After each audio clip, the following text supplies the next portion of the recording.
Next article എന്ന് പറയുന്നത് government ആപ്സിനെ കുറിച്ചാണ്. അതായത് നമ്മുടെ ഓൺലൈൻ എഡ്യൂക്കേഷൻ, ഇന്ത്യയിലുള്ള ഓൺലൈൻ എഡ്യൂക്കേഷനെ സപ്പോർട്ട് ചെയ്യാൻ വേണ്ടി ഗവൺമെൻറ് ഇറക്കിയ ആപ്ലിക്കേഷൻ ടൂൾസ് ഏതൊക്കെയാണെന്നാണ് നമ്മൾ നോക്കുന്നത്.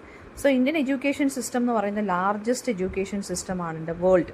അതായത് മോർ ദാൻ 1.5 മില്യൺ സ്കൂൾസ് ഉണ്ട്, നമുക്ക് 8.5 മില്യൺ ടീച്ചേഴ്സ് ഉണ്ട്, 250 മില്യൺ കുട്ടികളുമാണ് പഠിക്കുന്നത്.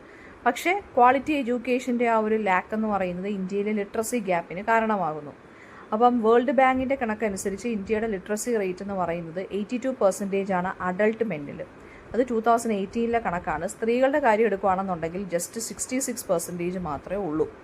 അപ്പോൾ 2013-14 സർവേയിലാണ് ഇത് പറഞ്ഞത്. അതായത് 20 മില്യൺ ചിൽഡ്രൻ ഇൻ ഇന്ത്യ എന്ന് പറയുന്നത് അവർ പ്രീ സ്കൂളൊന്നും അറ്റൻഡ് ചെയ്യുന്നില്ല.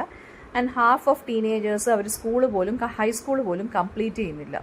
സോ ഈ ഒരു ഡിവൈഡ് മാറ്റാൻ വേണ്ടി, റൂറൽ ആൻഡ് അർബൻ ഏരിയാസിലുള്ള ഡിവൈഡ് മാറ്റാൻ വേണ്ടി ഓൺലൈൻ എഡ്യൂക്കേഷൻ പോർട്ടൽ കുറച്ചും കൂടി എക്സ്പാൻഡ് ചെയ്യാൻ വേണ്ടി നമ്മുടെ കൺട്രി എന്ത് ചെയ്യുകയാണ്, അതിൻ്റെ പൊട്ടൻഷ്യൽ എക്സ്പാൻഡ് ചെയ്യാൻ വേണ്ടി നമ്മുടെ കൺട്രി ശ്രമിച്ചുകൊണ്ടിരിക്കുകയാണ്. സോ ഒരുപാട് സെവറൽ ഓൺലൈൻ പ്ലാറ്റ്ഫോംസ് നമ്മുടെ കൺട്രി എന്ത് ചെയ്യുന്നുണ്ട്, ലോഞ്ച് ചെയ്തിട്ടുണ്ട്. എന്തിനു വേണ്ടിയാണ്? എല്ലാ ബാക്ക്ഗ്രൗണ്ടിലുള്ള കുട്ടികൾക്ക് വേണ്ടിയും ഒരു എഡ്യൂക്കേഷൻ ആക്സസ് കിട്ടാൻ വേണ്ടി. അപ്പോൾ അതിൽ ആദ്യത്തേന്ന് വെച്ച് കഴിഞ്ഞാൽ സ്വയം, SWAYAM. സ്വയം എന്ന് പറയുന്നത് അതിൻ്റെ ഫുൾ ഫോം നിങ്ങൾ അറിഞ്ഞിരിക്കുക. അതൊരു ഹിന്ദി വേർഡാണ്. സ്വയം എന്ന് വെച്ചാൽ സെൽഫ്. ഇപ്പം സ്വയത്തിൻ്റെ ഫുൾ ഫോം എന്ന് വെച്ചാൽ study webs of active learning four young aspiring minds. അപ്പോൾ ഇത് ഗവൺമെൻറ് പ്രോഗ്രാം. ഈ ഒരു സ്വയം എന്തിനാണ് കൊണ്ടുവന്നതെന്ന് വെച്ചാൽ എഡ്യൂക്കേഷൻ്റെ ഇക്വിറ്റിയെ ഇമ്പ്രൂവ് ചെയ്യാൻ, അല്ലെങ്കിൽ ആക്സസ് അല്ലെങ്കിൽ ക്വാളിറ്റി ഇമ്പ്രൂവ് ചെയ്യാൻ വേണ്ടിയാണ് സ്വയം കൊണ്ടുവന്നത്. അതിൻ്റെ ഒബ്ജക്റ്റീവ് എന്ന് വെച്ചാൽ ബെസ്റ്റ് ടീച്ചിങ് ലേണിംഗ് റിസോഴ്സസ് എല്ലാവർക്കും കൊടുക്കുക, എസ്പെഷ്യലി ഡിസഡ്വാൻറ്റേജ്ഡ് ആയിട്ട് നിൽക്കുന്ന കുട്ടികൾക്ക് കൊടുക്കുക. അപ്പോൾ ആ ഒരു ഡിജിറ്റൽ ഡിവൈഡ് ബ്രിഡ്ജ് ചെയ്യാൻ വേണ്ടിയാണ്. അതായത് ചിലർക്ക് കിട്ടും, ചിലർക്ക് നോട്ട്സ് റിസോഴ്സസ് ഇല്ല, ചിലർക്ക് ആക്സസ് എഡ്യൂക്കേഷൻ, ക്വാളിറ്റി എഡ്യൂക്കേഷൻ കിട്ടുന്നില്ല. ആ ഒരു ഡിവൈഡ് മാറ്റാൻ വേണ്ടിയാണ് സ്വയം കൊണ്ടുവന്നത്. അപ്പോൾ സ്വയം വെബ്സൈറ്റിൽ അങ്ങനെയാണ് പറഞ്ഞേക്കുന്നത്. സ്വയം എന്ന് പറയുന്നത് അതൊരു മൂക്ക് പോർട്ടലാണ്. മൂക്ക് എന്ന് വെച്ചാൽ MOOC, അതായത് മാസീവ് ഓപ്പൺ ഓൺലൈൻ കോഴ്സാണ് സ്വയം എന്ന് പറയുന്നത്. ഓക്കെ, അതായത് ഓൺലൈൻ എഡ്യൂക്കേഷൻ കൊടുക്കാൻ വേണ്ടിയുള്ളൊരു സംഭവമാണിത്. മൂക്ക് പോർട്ടലിലാണ് സ്വയം ചെയ്യുന്നത്.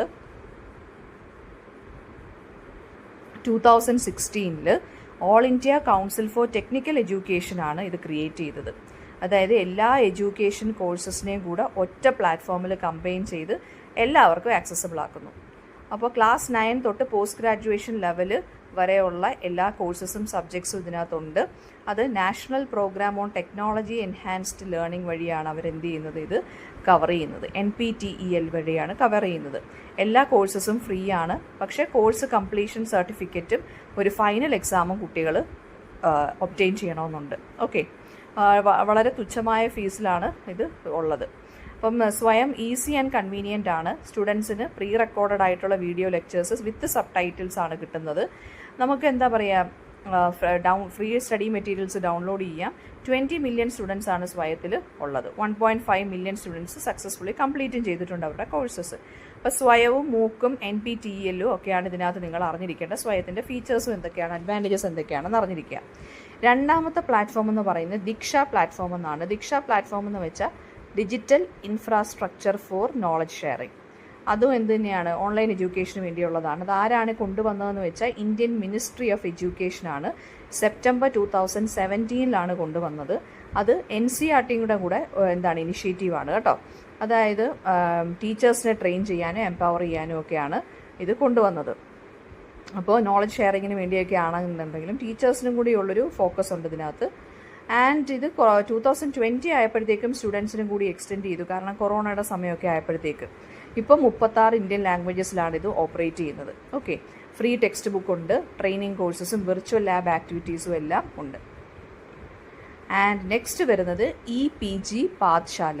EPG പാഠശാല എന്ന് പറയുന്നതും ഹൈ ക്വാളിറ്റി ആയിട്ടുള്ള ഓൺലൈൻ കോണ്ടൻറ്റ് 70 സബ്ജക്ട്സിൽ അവർ കൊടുക്കുന്നുണ്ട്. 70 സബ്ജക്റ്റുകളിൽ 700 ബുക്കുകളും വീഡിയോ ലെക്ചേഴ്സും എല്ലാം പോസ്റ്റ് ഗ്രാജുവേറ്റ് കോഴ്സസിന് വേണ്ടി ബുക്ക് പോർട്ടലിൽ അവൈലബിൾ ആണ്. അപ്പം 3200 പ്രൊഫഷണൽസാണിത്. അവരുടെ എല്ലാം വീഡിയോസ് ഉണ്ട്, പഠിപ്പിക്കുന്ന വിർച്വൽ ലൈബ്രറി ഉണ്ട്, 20,000 കൂടുതൽ ടെക്സ്റ്റ് ബുക്കുകളും 19,000 വീഡിയോസ് ഉണ്ട്. അതിനകത്ത് ആനിമേറ്റഡ് വീഡിയോസും വിർച്വൽ ലാബും ക്വിസും അസൈൻമെൻറ്റും എല്ലാം ഉണ്ട്. 2014 ഇത് ഡെവലപ്പ് ചെയ്തത്. National mission on education through information and communication ടെക്നോളജിയും യൂണിവേഴ്സിറ്റി ഗ്രാൻസ് കമ്മീഷൻ അഥവാ UGC കൂടെയാണ് ഇത് ഇംപ്ലിമെൻറ്റ് ചെയ്തത്. ഓക്കെ, അപ്പോൾ നമ്മൾ ആപ്പുകൾ നമ്മൾ നോക്കി. ഇനി ഇതിൻ്റെയൊക്കെ ഇന്ത്യയുടെ ഡിജിറ്റൽ എഡ്യൂക്കേഷൻ സിസ്റ്റത്തിൻ്റെ ഷോർട്ട് കമ്മിങ്സ് അല്ലെങ്കിൽ ഡിസഡ്വാൻറ്റേജസ് എന്തൊക്കെയാണ്? അത് ഏത് പാത്ത് എടുത്താലും നമുക്കതിനൊരു അതിൻ്റെ ഷോർട്ട് കമ്മിങ്സ് കാണാം. അപ്പോൾ ഓൺലൈൻ എഡ്യൂക്കേഷൻ ഇന്ത്യയിൽ എന്ന് പറയുന്നത് എന്താണ്, ലോക്ക്ഡൗണിൻ്റെ സമയത്താണ് വളരെയധികം പോപ്പുലർ ആയത് അല്ലേ. അപ്പോൾ ഓൺലൈൻ ക്ലാസ്സസ് ഒരുപാട് ടീച്ചേഴ്സിൻ്റെ കംപ്ലയിൻറ്റ് എന്താണ്, ഓൺലൈൻ ക്ലാസ്സസ് സ്റ്റുഡൻസിനെ ഏലിനേറ്റഡ് ആക്കി ടീച്ചേഴ്സും സ്റ്റുഡൻസും തമ്മിലുള്ളൊരു ഇമോഷണൽ ബോണ്ട് ഫോം ചെയ്യാൻ വേണ്ടി പറ്റുന്നില്ല. അത് ക്ലാസ് റൂമിൽ മാത്രമേ സാധിക്കത്തുള്ളൂ.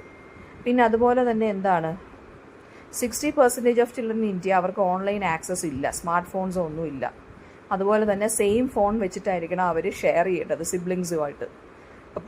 അപ്പോൾ എന്താ പറഞ്ഞേക്കുന്നതെന്ന് വെച്ച് കഴിഞ്ഞാൽ ഒരു ടെക് ഡിവൈഡ്, ഡിജിറ്റൽ ഡിവൈഡ് ഈ ഒരു കൊറോണയുടെ സമയത്ത് എല്ലായിടത്തും ഹാപ്പൻ ചെയ്തു. അപ്പം റൂറൽ കുട്ടികൾക്ക് എന്ത് ചെയ്യാൻ പറ്റുന്നില്ലായിരുന്നു, ഓൺലൈൻ എഡ്യൂക്കേഷന് വലുതായിട്ട് ആക്സസ് കിട്ടുന്നില്ലായിരുന്നു. പിന്നെ അപ്പോൾ ഇന്ത്യൻ ഗവൺമെൻറ് എന്താണ് 2020 പ്രൈം മിനിസ്റ്റർ വിദ്യ സ്കീം എന്നും പറഞ്ഞൊരു സ്കീം ലോഞ്ച് ചെയ്തു.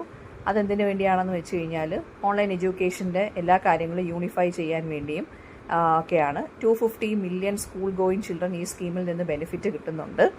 ആൻഡ് ഓൾസോ എന്താണ്, ഭാരത് നെറ്റ് ഇനിഷ്യേറ്റീവ് എന്നും പറഞ്ഞ് ഗവൺമെൻറ് സ്കൂളുകളിലും ഗ്രാമപഞ്ചായത്തുകളിലും റൂറൽ ഏരിയാസിലൊക്കെ ഫ്രീ ഇൻ്റർനെറ്റ് കണക്ടിവിറ്റിയും ഈ ഡിജിറ്റൽ ഡിവൈഡ് മാറ്റാൻ വേണ്ടി ഇന്ത്യൻ ഗവൺമെൻറ് ഇംപ്ലിമെൻറ്റ് ചെയ്തിട്ടുണ്ട്. അതിനുവേണ്ടി മോർ ദാൻ $1 ട്രില്യൺ ആണ് ഗവൺമെൻറ് അലോക്കേറ്റ് ചെയ്തിട്ടുള്ളത് എന്നാണ് പറഞ്ഞിരിക്കുന്നത്. നമ്മുടെ യൂണിയൻ ബഡ്ജറ്റ് 2023-24 ഇത് കൊണ്ടുവന്നിരിക്കുന്നത്. ഓക്കെ, ആൻഡ് ഓൾസോ ഒരു നാഷണൽ ഡിജിറ്റൽ ലൈബ്രറിയും ഇന്ത്യയിൽ ഗവൺമെൻറ് നമ്മുടെ ബുക്സ് ഉണ്ടല്ലോ, എഡ്യൂക്കേഷണൽ ബുക്സ് ആക്സസ് ചെയ്യാൻ വേണ്ടി അവർ പ്ലാൻ ചെയ്ത് നോക്കുന്നുണ്ട്.